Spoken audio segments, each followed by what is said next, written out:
good morning, and you're very welcome to my Monday messages.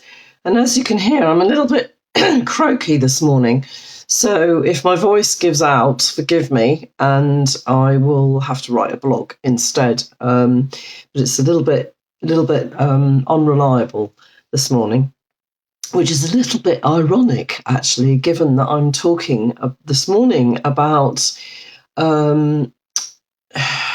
something that came out of, well, it's been brewing for a while, but it was fine-tuned, if you like, by spending a lot of time over the last 10 days with various different groups of women of all ages, and starting to realise, not starting to realise, but really,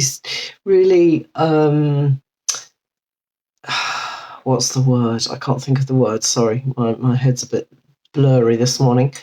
What came to me was how I am at a stage in my life, age 64, where I am transitioning.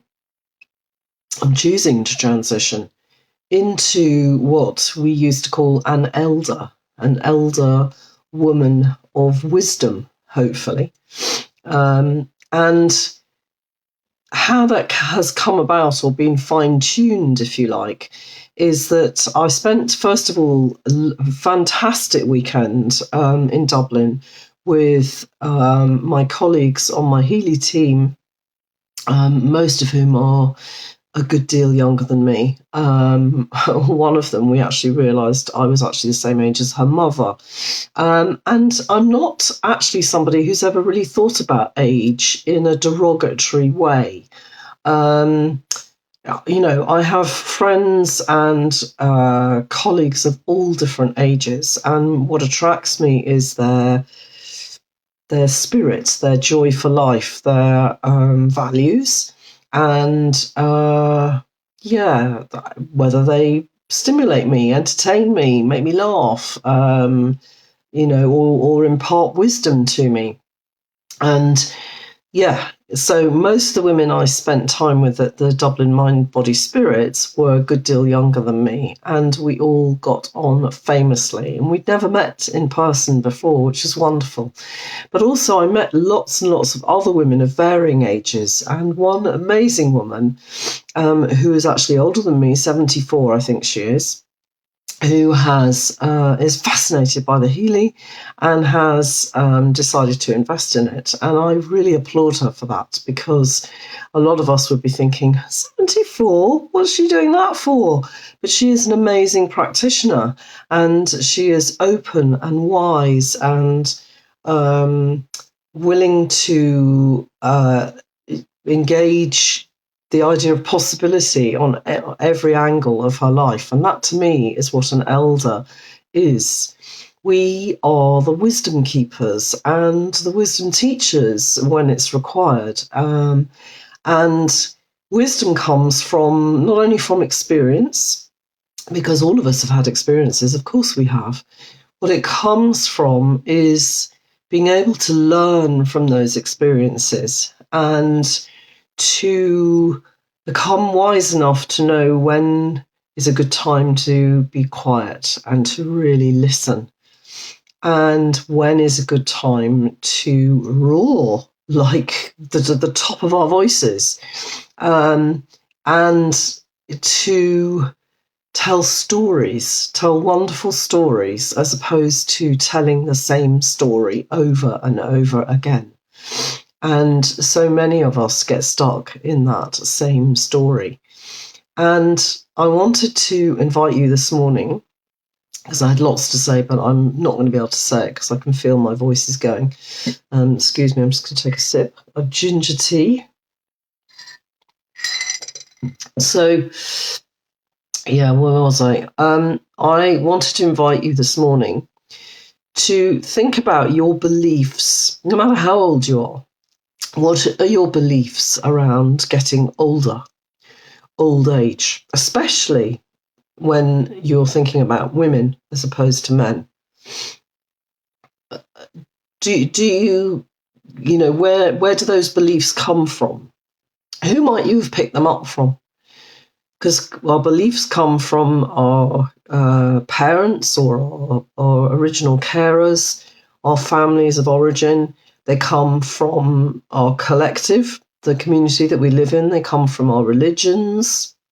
They come from things that we have done, our education system. They can come from all sorts of places. And they may well have helped us in some way at the time we chose to take them on, but they may not be very helpful now. And I'm very lucky. I'm not sure how I've got to this age without, I don't think I'm carrying any disempowering beliefs around aging or getting older. I think that's because of what I do. And because I know that age is just all about how we position it and how we live it. And we can choose at this age to become an elder, a person of wisdom, a person of openness, and a person of stories, and a person of experience, someone who can hold space for others. And that doesn't have to be for a living. That can be just within the family. It's equally valid. In the old days, the elders had the very, very prized position by the fire, not only because they were valued and honoured and, they needed the warmth, but also because that was at the centre of the house and they could impart their wisdom whenever anyone needed it. Everyone knew where they were and could reach them and benefit from their wisdom. So I'm not saying I'm going to spend my days sitting by the fire, but, excuse me, metaphorically, I am.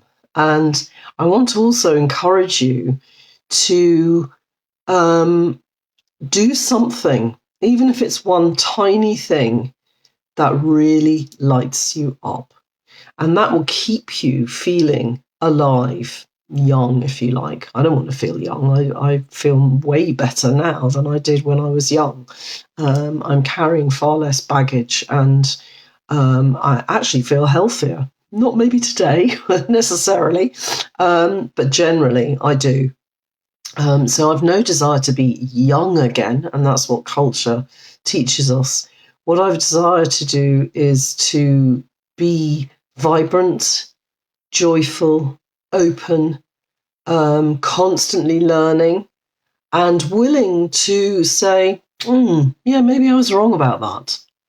So that's what I'm asking you to step into today, or actually, for as long as it takes you to do that, and to just start doing whatever you can to really become your true, authentic self.